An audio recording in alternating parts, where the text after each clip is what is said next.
Good morning, everybody. This morning, this conversation is really sensitive. There's some information I'm going to share with you.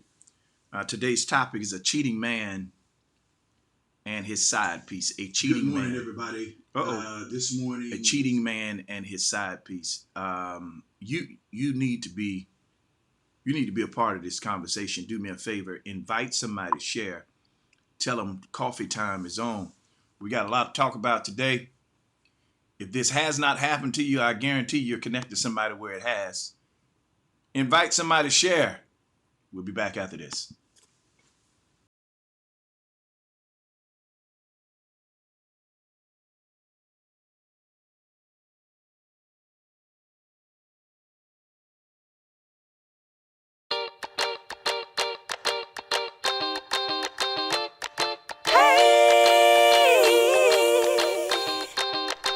Uh, coffee time, coffee time. Yeah, this ain't your average cup of joe. Listen, I need it in the morning, I need it at night. He always keeps it brewing, he always keeps it tight. Just a little sip, it'll get you right. Terrence Pickett always be the one that gets the coffee right. The coffee's right, the coffee's right in my life. It's never a wrong time over crime to get what's yours and to get what's mine. Come on, coffee time in my life. Coffee time. Feels so right. I need a little sugar, put it in my cup. Can you serve it, Terrence? Let me know what's up. And at the end of the show, you can brew another pot. Just make sure you make it hot. Come on. Time in my life. Coffee time. Feels so right. I need a little sugar, put it in my cup. Can you serve it, Terrence? Let me know what's up. And at the end of the show, you can brew another pot. Just make sure you make it hot. Come on. And good morning to all of you and to all. Good morning. So last week, I was reminded of a conversation that I had with someone. Y'all got to give me a second because when I can't see, I can't hear. And not being able to see and hear affects my thinking. People that wear glasses may know what I'm talking about. It's like being able to see becomes a part of your personality. And when that part of your personality is not functioning or functioning well, presents problems for everything else. Somebody asked me, they say, do you wear glasses for the style? No. I wear glasses because without glasses, I need a seeing eye dog. Real talk.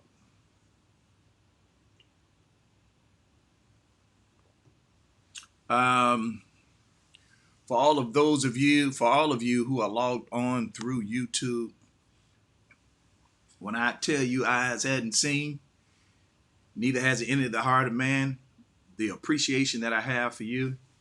So let me do my good mornings uh, so we can dive in. Coffee's it's going to be kind of strong this morning. If you got sensitive ears around you, you might want to buff them because the coffee's going to be kind of strong. All right. All right. Do me a favor, invite somebody, share. Help a brother out. Invite somebody to share. Tanyita Stacy, good morning. Trina Salisbury. Good morning, Trina Salisbury. I'm sorry. Salisbury. Trina Salisbury, good morning. Tina White McPherson, good morning. Vonda Oliver, good morning. Michelle Byers, good morning. Nicole S., good morning. Fred Howard, good morning, bro. Erica Austin, good morning. Rhonda Oliver, good morning. Sandra McFadden, good morning. Renika Diamond Wright, good morning. Latrina Donald, good morning. Good morning to all and to all. Good morning. So Uh, I need you to invite somebody to share. Do that for me. Um,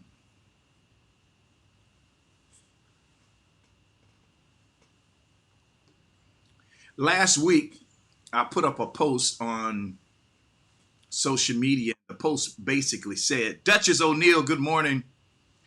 The post primarily said, you know, that side piece make that man lose his mind. That's all it said. Kid you not. Um,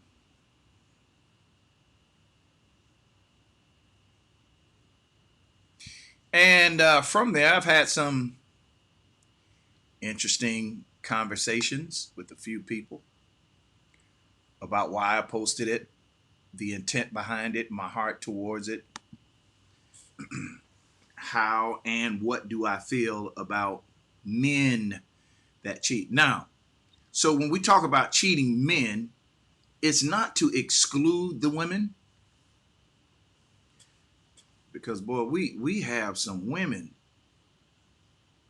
Oof, oof. It's not to exclude the woman. So I'm always talking in principle. When you deal in principle, it can apply to both sides. But most times I put more emphasis on the man because I believe that it's the man's responsibility to correct the wrong in the earth. I believe that the responsibility for evil and good in the earth falls on the man. That's not to exclude the woman, because if you follow me and you listen to any of these things, especially when I get on man and woman, you'll understand that they are still one. Man and woman is the same creation, different genders, different responsibilities, different mindsets, but they're one as it relates to humanity. And a lot of times, if you look at this thing properly, when we look at what the man needs and what the woman needs, they both need the same thing. That's security. A woman needs to be able to know that the man that she's with is going to secure the bag, protect her, guard her, love her, counsel her, comfort her, be there for her. The man may not say it, but he's looking for the identical same thing. So being one in creation, we all need the same thing, but there are different roles. There's some things that God put in the man, he didn't put in the woman, and some stuff he gave that woman, he didn't give the man. I tell the brothers all the time, govern your thought life when you're around these women. Don't just be careful what you say, be careful what you think, because a woman has the power to know your thoughts and you didn't reveal them. It's almost like when them women go to talking, you be like, now who told? I know I ain't told nobody that. And they call it right out.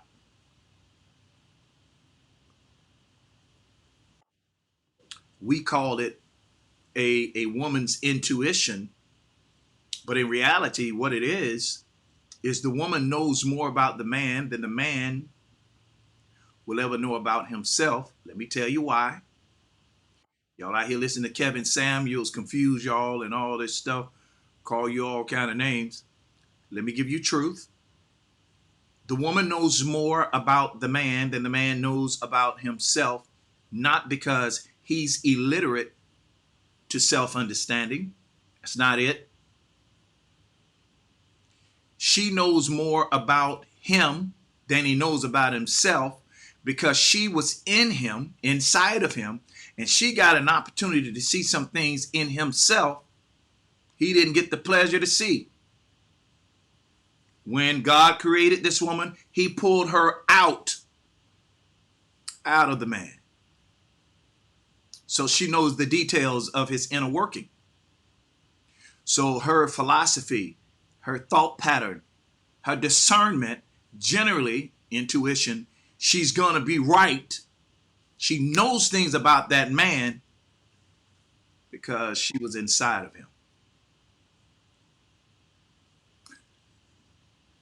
Terry Drummond. She was inside of him. Good morning, Terry Drummond.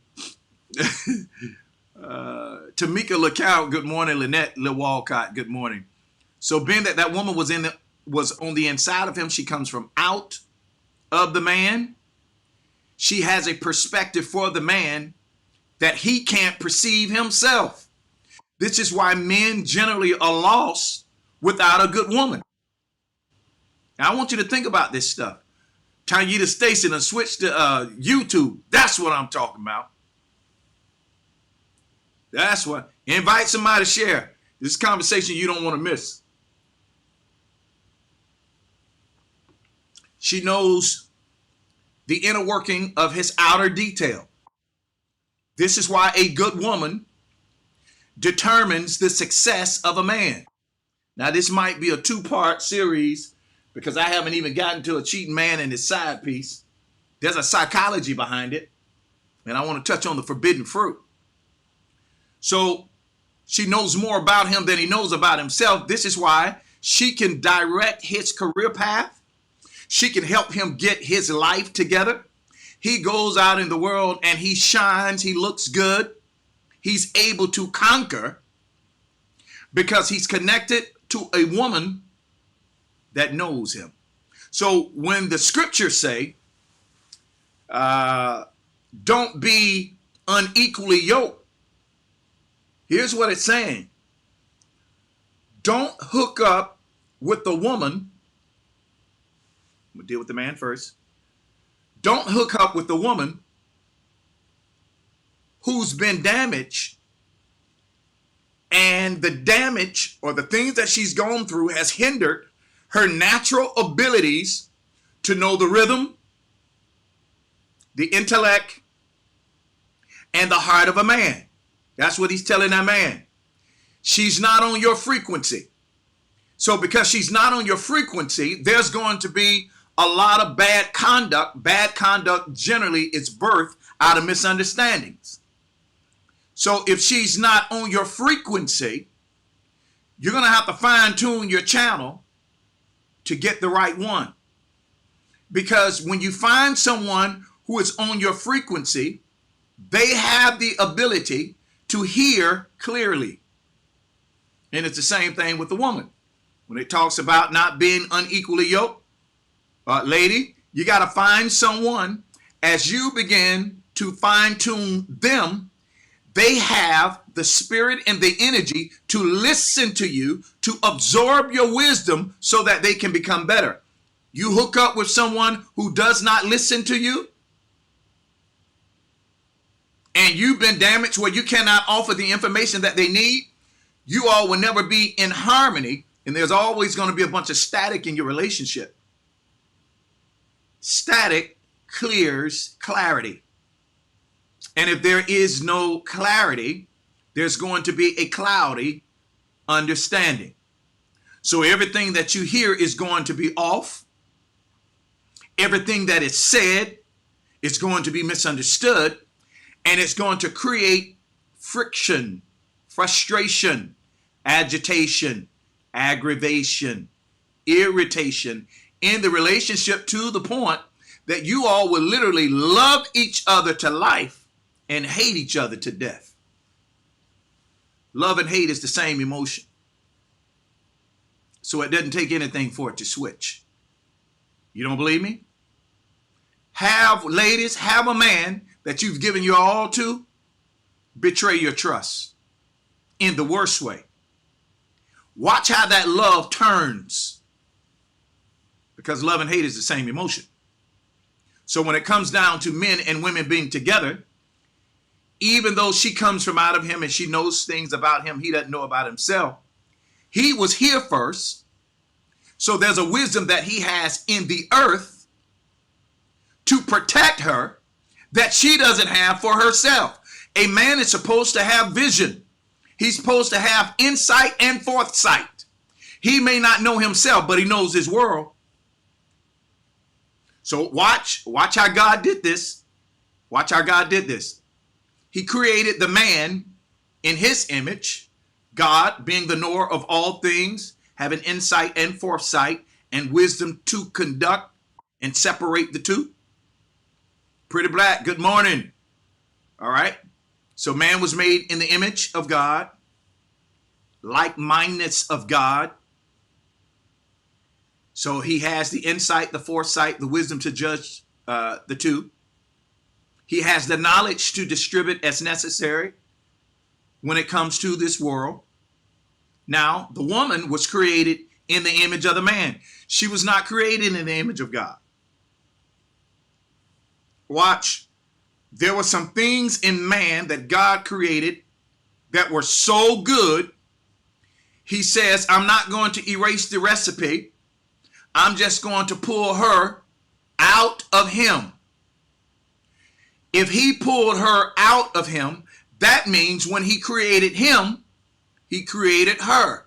So there's a play on the words in Genesis. He created them, male and female. He created them as one unit working together.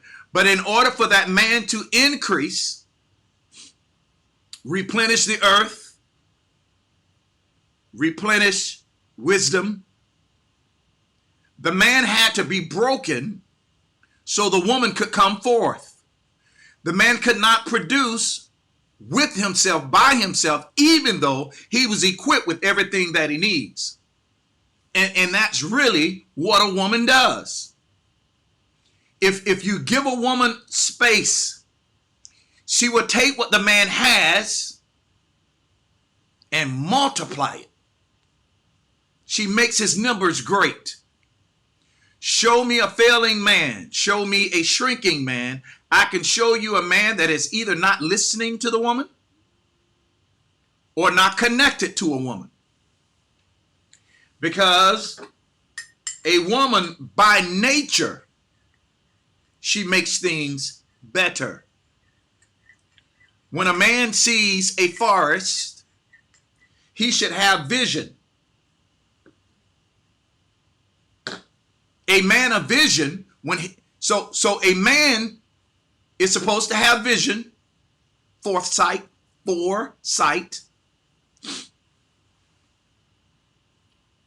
That vision causes him to look at a tree and see a desk.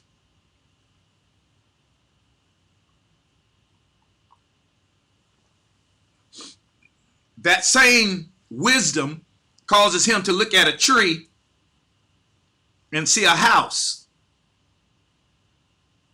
Not only can I make a house out of that tree, we're going to need something to sit on, something to lay on. So I'm going to make furniture out of the same tree.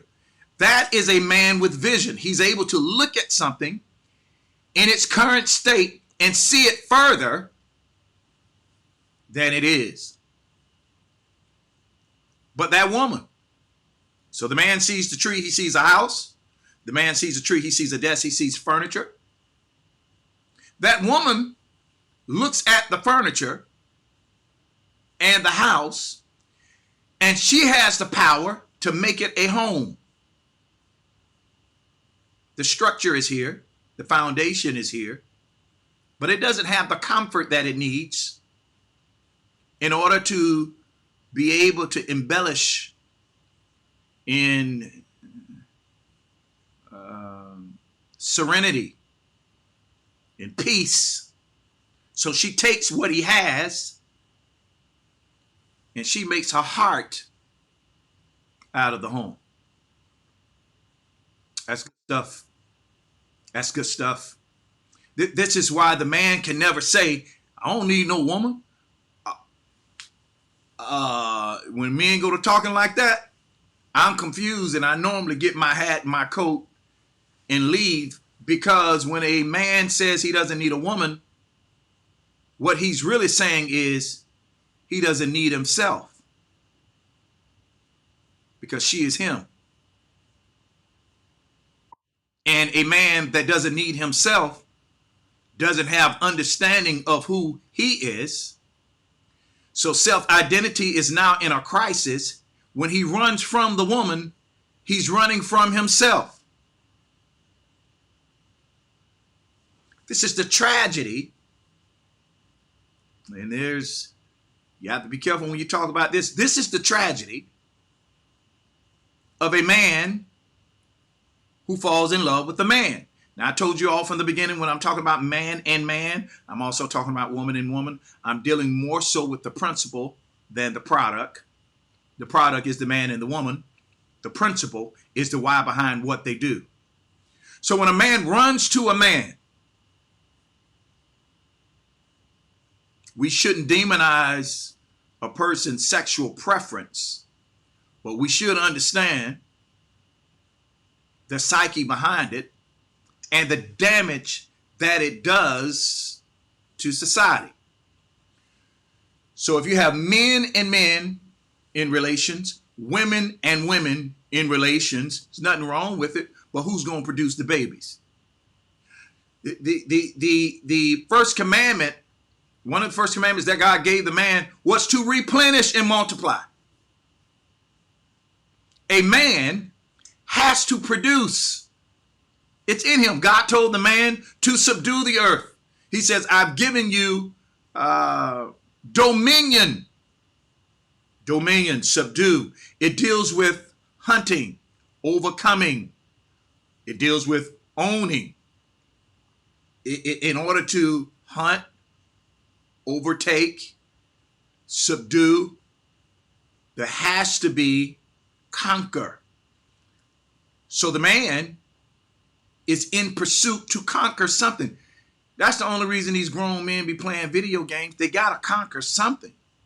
And a lot of times they can't articulate it. Their level of intelligence only goes so far. And that could be due to a number of reasons. They got to have something to subdue. They have to have something that they're in the hunt for. A man is always going to be on the chase. So when a man chases another man, he kills the replenishing part, which is what a man is supposed to offer this generation. God gave the man and the woman something to share. It's when the man takes what he has and enters the entrance of the woman that they're able to reproduce after their kind. Now the danger of identity is that the man will start to seek the exit instead of the entrance. It's dangerous to go in. It's dangerous to enter and exit.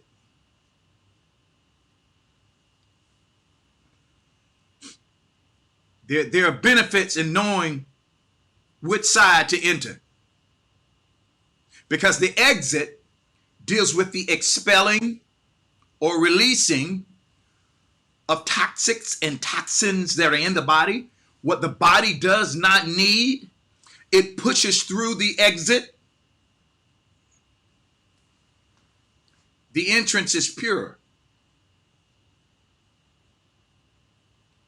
The exit releases what's no longer needed and what has the ability to corrupt the internals.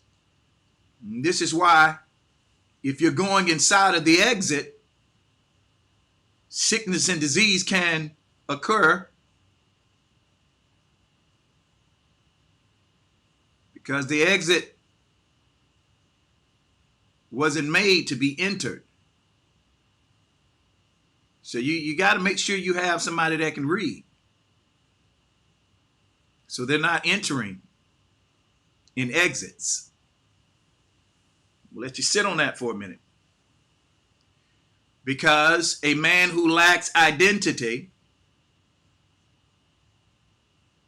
lacks the intel to know the difference, and their desires pushes them to enter in an exit.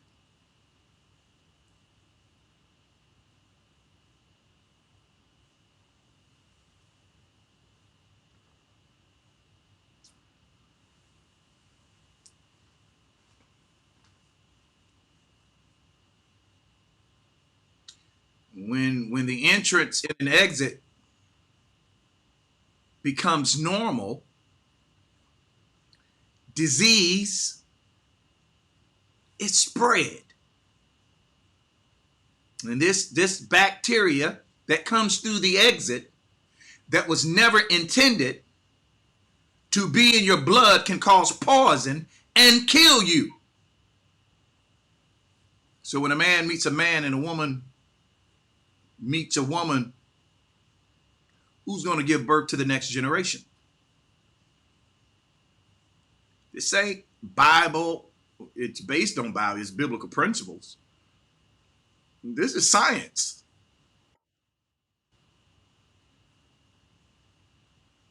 So you're telling me that God created you. If he is the same yesterday, today, and forever, you're saying to me that God changed his mind about what he told that man to do to the woman and what he told the woman to do to the man? And the problem is that when we accept behavior that is unnatural and goes against science, we kill the next generation. So you're not trying, or you should not agree with what is wrong in your blood. You know, all of our blood has been contaminated with the breaking of the law. And depending on what side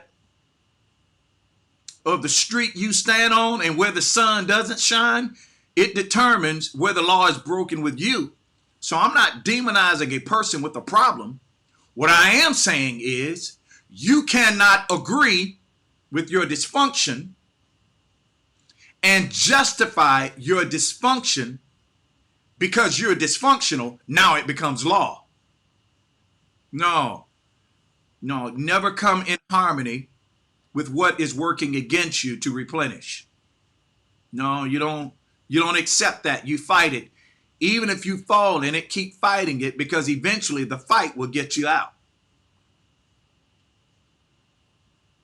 You never agree with your dysfunction.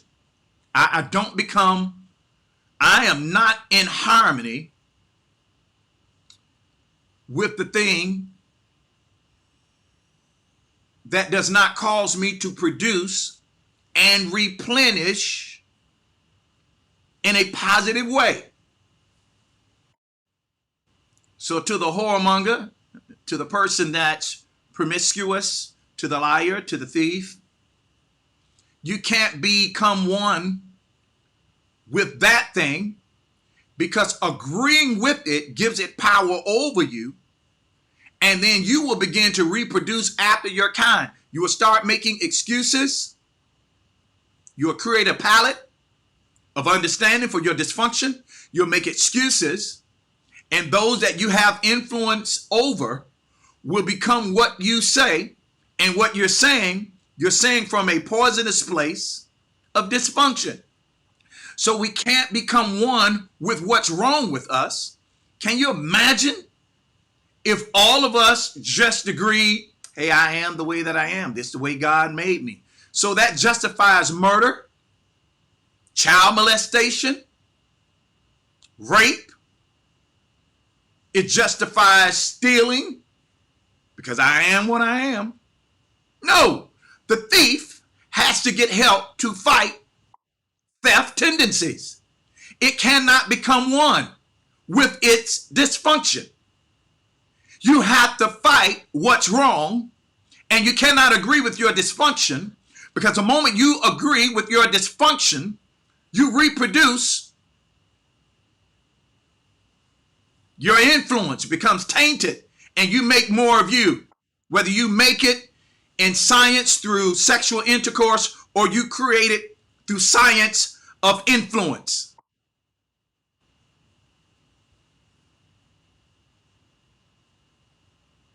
The power of influence is strong. So if you agree with what's wrong, you're in harmony now with the dysfunction. You become what's wrong. Then you begin to procreate after your kind. That's dangerous. So this is why in this society, when a man is promiscuous, boys will be boys. But if a woman has more than 2 or 3, she's labeled as a harlot, a whore, slut.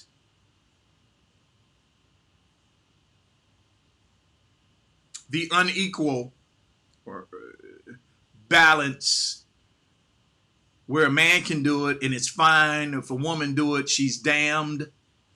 That inequality comes from dysfunction.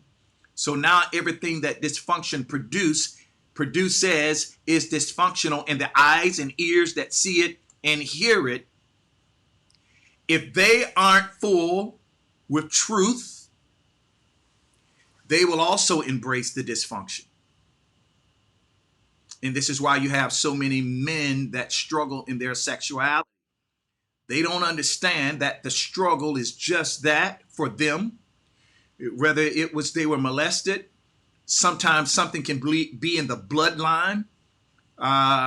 Science says that it's psychological. There's an imbalance, chemical imbalance.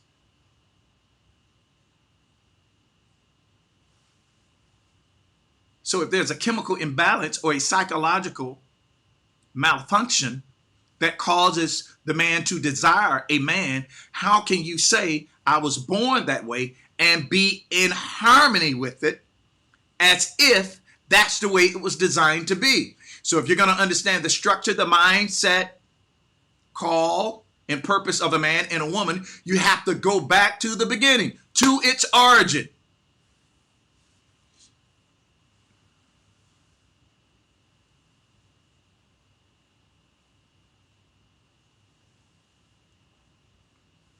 If we become one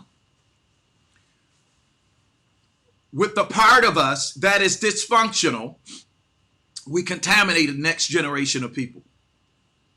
We have to understand who we are and understand that all of us are plagued with some level of evil. But we have to properly submit this level of evil to counseling and judgment, so that it does not destroy our personhood, our character, who we are. And it does not destroy the next generation, because we can't, if we don't refine us, we'll never be able to define our children. Can't speak life into what you don't believe you have.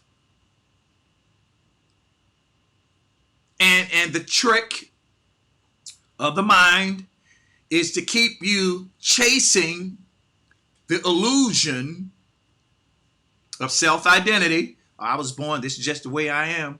And when you chase illusions, you become delusional. So now you have a sick, corrupt, and crazy society that says, no, black people, you don't have rights. Because they are still connected to the IV of inferiority, where they believe they are entitled to be more and greater because of the complexion of their skin. So just think, if everybody married their dysfunction, became one with it, black people, you wouldn't even have a choice to choose a man or a woman, because they chose for you. I'm going to hit this and I'm going to move on. The word MF, mother effer, comes from slave owners. And I want to show you not only the immorality, but I want to show you the sick nature of a twisted heart. Slave owners, slave masters, would have mothers of black slaves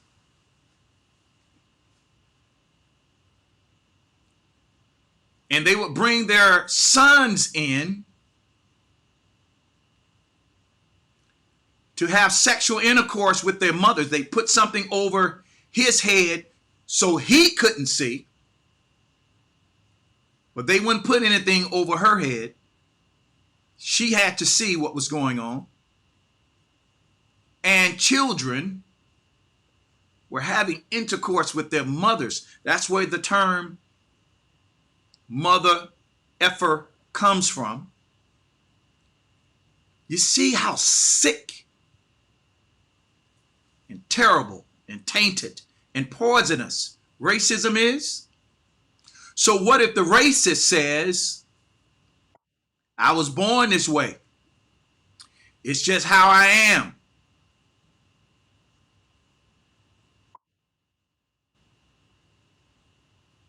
What if they became one with their dysfunction in the way that the homosexual, the lesbian, the person that is promiscuous, what if they become one with their dysfunction in the way that they do? There wouldn't be a world to live in, because the sickness of the society would become so cancerous to each other, we'd all kill each other. All of us would die. You can't become one with your sickness. You have to understand, you are not the sickness. The sickness is not you. The sickness exists on the outside of you because the real you is internal. It's your spirit, your energy. You are not the house you live in. I can limp in my house and walk fine in my energy, in my spirit. My house is going to get wounded, damaged, and it will not perform or exceed its maximum potential due to the things that happen in our world, the things that happen in my blood. But I can be broken physically, healthy mentally, spirit-wise. They asked Stevie Wonder, did you ever feel handicapped because you couldn't see? Are you mad at God? Or he said, no. He said, in fact, I see at a higher level than you. That's powerful. Ray Charles' mother in the movie Ray, she continuously reminds him, don't let nobody make you no crip. Don't you become one with your dysfunction. Your inability to see does not hinder the process of thought, and your mind is sharper and stronger than your body. Don't let nobody make you no crip. It's one of my messages I'm sending to you today. I don't care what your dysfunction is. Don't let nobody make you no crip. Don't you become one with what's wrong. They stand outside of each other. You are not what happened to you. You are not your tendencies. You are not your desires. That's not who you are. Your desires are influenced by the memory of your soul. Your soul is your body's hard drive. It records movement, action, taste. It records the sensual drive and nature of humanity. So you remember the first time you had intercourse, how you felt, how good it was in most cases, some cases. Your soul recorded it. Do you remember when you were violated for the first? Your soul recorded it. And many of us are living out what our soul recorded, and we never stand against the soul, reprogram the soul, so we become what happened to us. And we make victims where we were victimized. Victims become perpetrators. You look at R. Kelly. Before you burn him and hang him to a cross, what he's carrying out was done to him.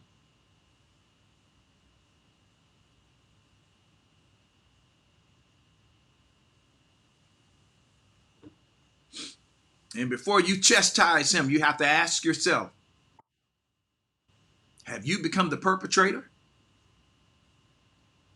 By coming one with your dysfunction. He came one with this dysfunction. He defended it. He protected it. And it took over him to the point. This is where lasciviousness comes from. Lasciviousness simply means out of control. He could no longer handle his desires. He gave himself whatever he wanted. He did whatever his mind told him to do, to the point that he was urinating on these women and making them drink it, putting it in their ears. This thing that was in him took over him. He had to yield to it by not coming against it, not fighting it. When you become one and work in harmony with your dysfunction, that thing will take you over. When it takes you over, you're no longer in control. And now the law, who knew he was doing it, they knew what was going on with him. They waited for the right time to catch him based on what he wouldn't do for them. Don't you dare think America just found out about Kales. They knew what he was. They gave him a pass because he was their puppet. In the moment you stop being a puppet to the puppet master turns its strings on you. This is bigger than immorality. It's bigger than that. He wouldn't sell his soul because there's still some level of humanity in him where he's able to reason. Don't you become one with your dysfunction. When man becomes one with his dysfunction, then we can legalize a man having more than one. Cheating is no longer cheating because it's just the way that I am. So I marry you. I cause you to commit to me, give everything to me, give your mind, your will, and your emotions to me. And I'm able to do what I want with you and then go down the street, do the same thing to your neighbor, to your sister, to your cousin. You got men that go through the family of the woman they're married to. He done slept with the cousin, the sister. Don't you dare judge him. If you become one with your dysfunction, and our dysfunction manifests in a multiplicity of ways, different strokes, different folks, based on who you are, what side of the tracks you were born on, kind of determines how this dysfunction manifests, but all of us have it. If you want to go Bible, David said all of us messed up. David said our blood has been tainted because of sin. I was born in this sin, this dysfunction, this immoral act. I was born in it, and then I was shapen in iniquity. Sin is the breaking of the law. Iniquity is the stuff, because the law was broken, something got broke in you, and you begin to rule and live with the brokenness of your own iniquity. You become one with what's in you. You cease to fight. You won't get help. And it gets worse. And the thing about iniquity, the uniqueness of iniquity, it can't be seen or governed with the human eye. Because iniquity is an inner transgression. It's not outward. By the time that iniquity manifests outwardly, the outward act is not the act of sin. It was the iniquity, the thought, the process of mind. All your checkpoints have been violated. All the red flags that went off in your mind have been trampled over. So by the time a person does something wrong, it's the fruit of what's manifesting inwardly. You have to get help, submit yourself to wise counsel, and get with someone who can help you. And a lot of times, let me help you little church people out. A lot of times the help you need, I believe in the house of God, the house of worship. I believe in the word of God. In him I live, move, and have my being. I believe he is the reason I am. I am because he is. So I do believe that the word heals. He sent his word and healed him. I believe the word is right. But the word deals with who I am. It deals with the original me, the real me. It deals with my spirit. The word corrects that. But I need counseling to help reprogram my soul for the memory of my body. My body is out of line with my spirit. And this is why you have Christians who love God, who pray, fast, hear God. They're able to conduct themselves in a spiritual manner. But because they've not gotten counseling with their soul, their spirit is right, but that flesh is still operating up under the guide of the soul. So the flesh, the body is still off, still hoeing around on their wife, still lying, still got control issues, problems with power, arrogant, rude, because that body has not been controlled. So the word fixes the spirit because it's spiritual. But you need a counselor to be able to fix that body. When your spirit is fixed, you will understand the outcasts of your body, and it will take you to a specialist to help your soul so that your spirit and your body can work in harmony. And this is why you can be saved and live like a sinner. Paul had this problem too. Nobody likes talking about it. And I'm not justifying because it needs help. But Paul said, I'm sick just like y'all. The things that I know to do and I really want to do, those are the things that I find myself not doing.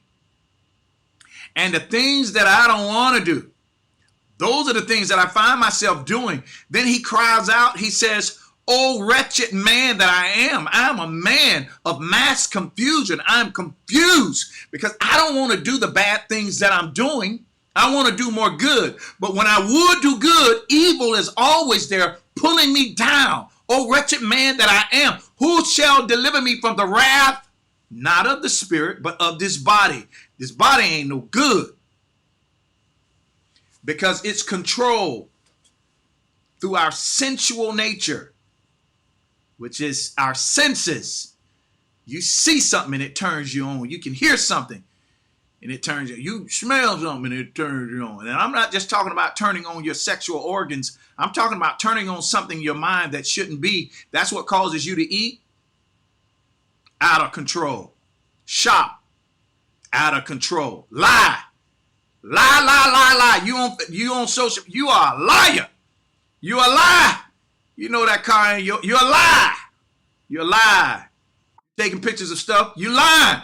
You're lying. Lie. You're a lie.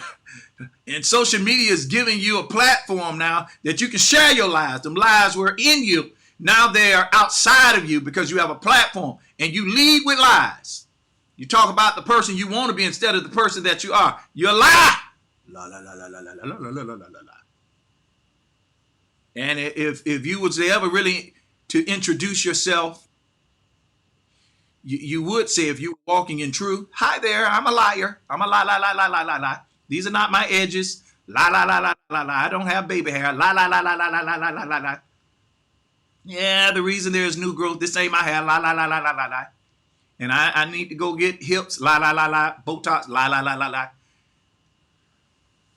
Because you're coveting what you don't have. And this thing has taken over you. This is why you take so many pictures. You're not confident. I don't care what you say. You're not confident of you. You need something to constantly reinstate who you believe and think you are based on who you desire to be. So you're taking all these pictures. It's the attention that you're craving.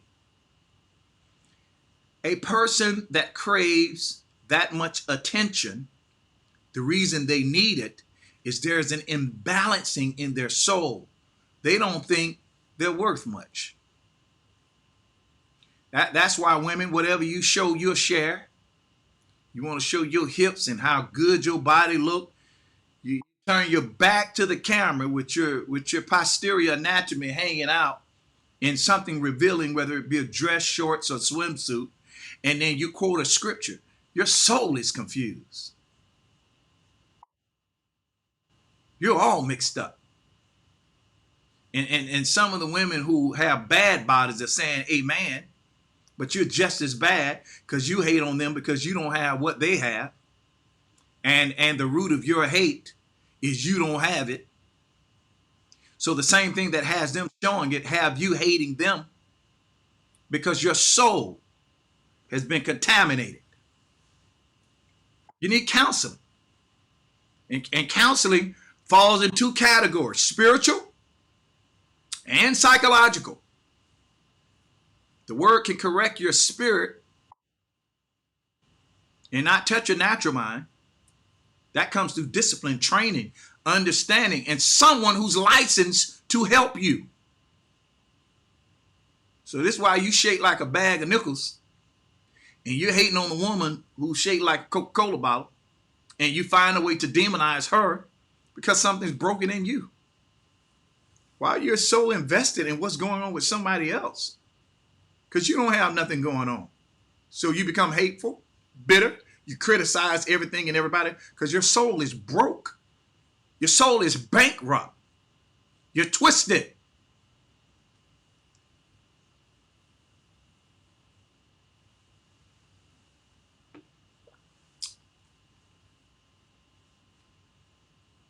So now you want a man to change his tendencies. You want a man to get healed from the broken areas of his soul, but you're contaminated as well. Because the same judgment that you put on that man, the same hate that you give that man because he betrayed you. Remember, love and hate is the same emotion. And what causes you to hate is the same thing that caused him to cheat. Now, I had to give all that before I can even talk about a cheating man. I had to show everybody they got something that's wrong. You overweight. You overweight. You big duffel bag, you. You're overweight. I've been there. You got so much weight on you, it's hard for you to walk. So you ceased to walk and you started to wobble. Wobble, wobble, wobble, wobble, wobble, wobble, wobble, wobble, wobble, wobble.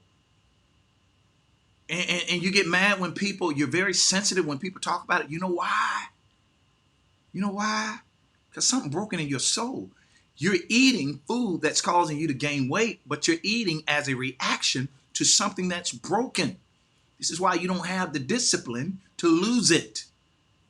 So all of us are broken somewhere. We need help. We need counseling.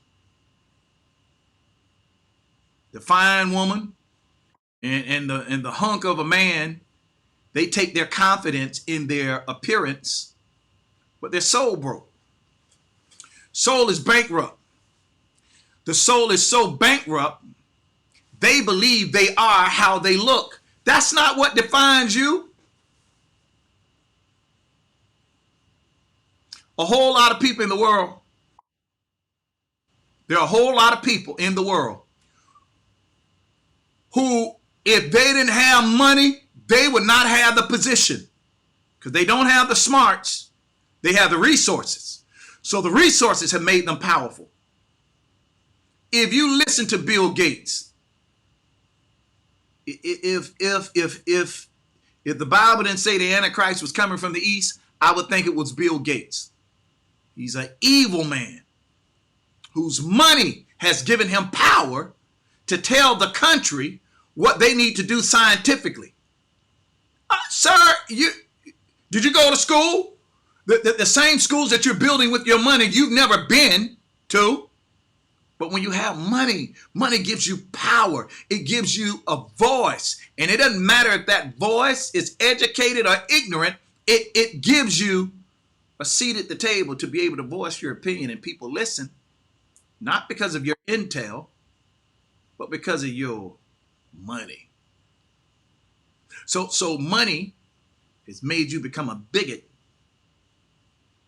You're poisoned by what you call wealth. Wealth is not money. You have all the money in the world, But if your opinions and your rationale and the way that you process thought is corrupt, you're broke. You're broke with money.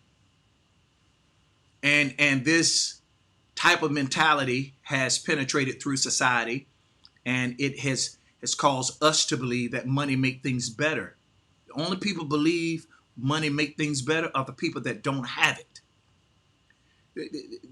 There are people that make $20,000-$25,000 a year, and connected to that $20,000-$25,000 a year is a peace and a provision because of their discipline, and they're living their best life, no stress. And I know you want to say, "Hi, in the world." That's your arrogance, because you're not there. So what the society has done, it's caused you to chase the bag instead of chasing your purpose. You think your happiness is in the money that you make, but all the money in the world couldn't keep Steve Jobs alive. His company had more money than America, and he still died. Because wealth is not money. This is why I know y'all ain't gonna want to believe this. The Bible really doesn't talk about the devil. It talks about that money. It doesn't say no man can serve two masters. You can't serve God and the devil. It's not what it says. It says you can't serve God and money. Money is your true enemy. You don't believe me? Check your receipts. Your receipts reveal your lifestyle because it records where you've been. You've made Amazon a demon. And I know you think it's funny, but you're going to need that money. In the times and days that we're living in, where over 40 million Americans are losing their job, over 50 million Americans are up for eviction. You're going to need that money you spend in that little stimulus package. That little what the heck y'all going to do with $1,400? It ain't no money. You around here bragging about what you get. The malls are packed. Gucci and Louis Vuitton have lines around the corner because you got a little $1,400. You better take that money and invest it in something that's going to make you money. You are a slave in life. You'll never have any power, and you'll never be nothing, because money is your master. And when the Bible talks about serving God and money, money is your enemy. All of us spend more time making money than we do anything else. More time. As much as you say you love your kids, you don't spend the time that you spend making that money. Why? The construct of society is built to keep us working.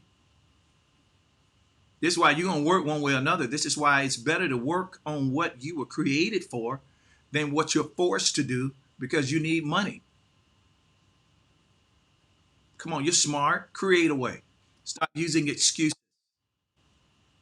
Your excuses are costing you your life.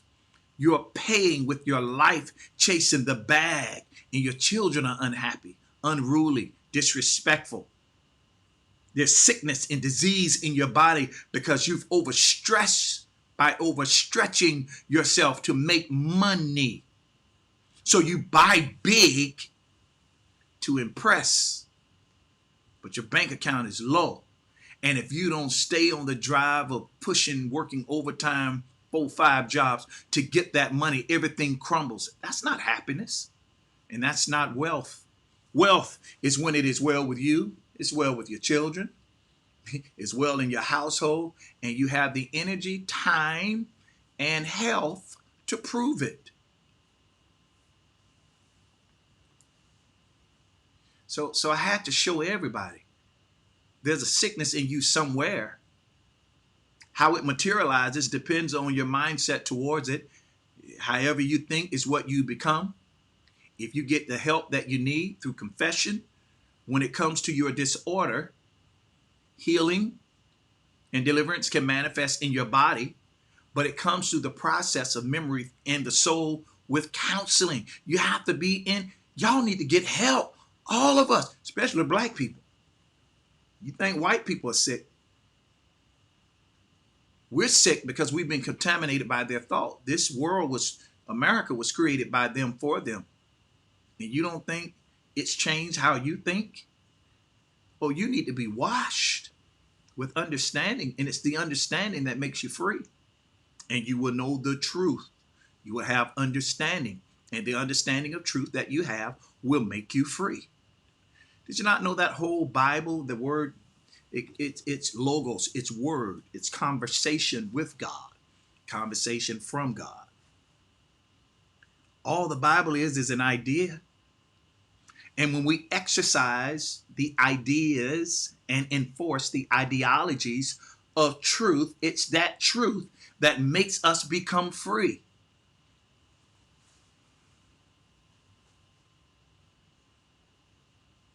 When you embrace what he said about you, instead of how you feel about you and what others have spoken about you, when you embrace what he said and you believe it, you will become what you think. When what you think is full of what he said, you become what he thinks. Now, I'm over my time limit, and I've not even touched a cheating man and his side piece. Because my foundation, before we get there, you need to know how sick you are. See, your sickness will teach you how to be merciful to others that sneeze. You want to judge the man for sneezing and getting his germs over everything because you think you're pure. You know, the only thing he's doing is spreading his germs because you're already contaminated by your own dysfunction. Get help, get counseling, call somebody. Don't try and carry this alone. Your brain is tissue and it's fragile. It was only built to take so much before it starts to break, before that tissue is damaged. Did you not know the brain or the mind doesn't understand physical trauma or psychological trauma? It believes and computes it as the same. The same damage that physical trauma causes to the mind, emotional, psychological trauma does the same. So your mind is reshaped when it's been damaged through abuses, through words, verbal abuse, psychological abuse, physical abuse. Abuse changes the function of the mind because it's damaged. It's indented. And now you're trying to live normal with the dent in your brain. It's serious. And I tell you to go get help because I had to get help. I'll go now if I need it. I'm still up under the care of a counselor because I understand the things that happen in this life I can't process alone. It's caused indentions in my mind. My brain is damaged. So I'm up under the care of the word of God. I believe in it. We have life. And because I believe in the word, and I believe that faith is an action word, faith without works is dead. So my spirit is right. And because my spirit is right, it tells my mind, you need help. So I go see a counselor.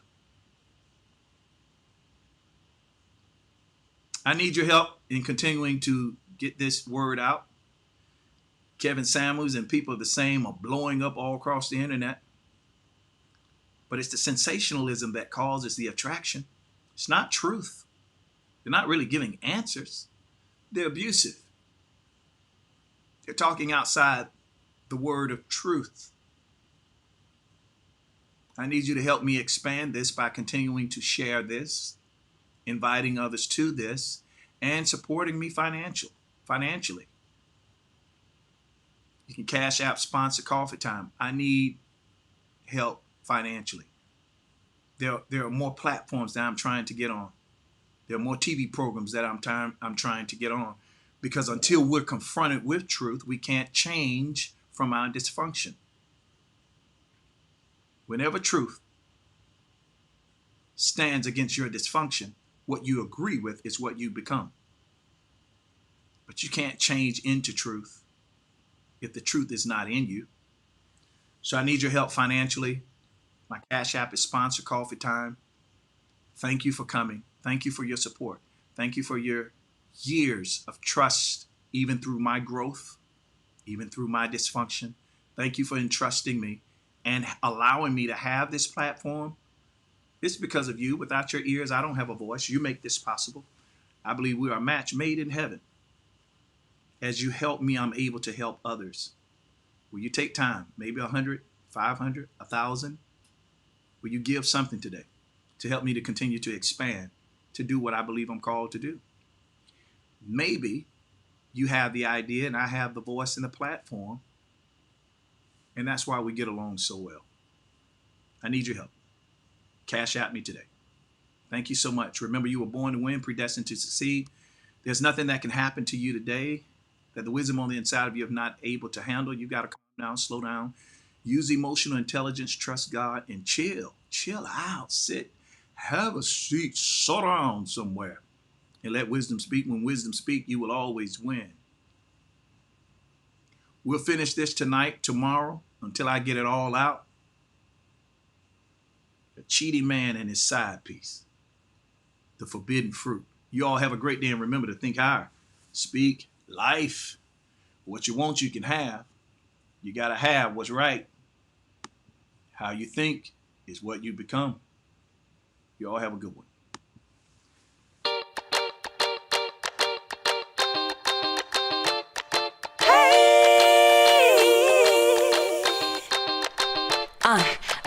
Coffee time, coffee time. Yeah, this ain't your average cup of joe. Listen, I need it in the morning, I need it at night. He always keeps it brewing, he always keeps it tight. Just a little sip, it'll get you right. Terrence Pickett always be the one that gets the coffee right. The coffee's right, the coffee's right in my life. It's never a wrong time or a crime to get what's yours and to get what's mine. Come on.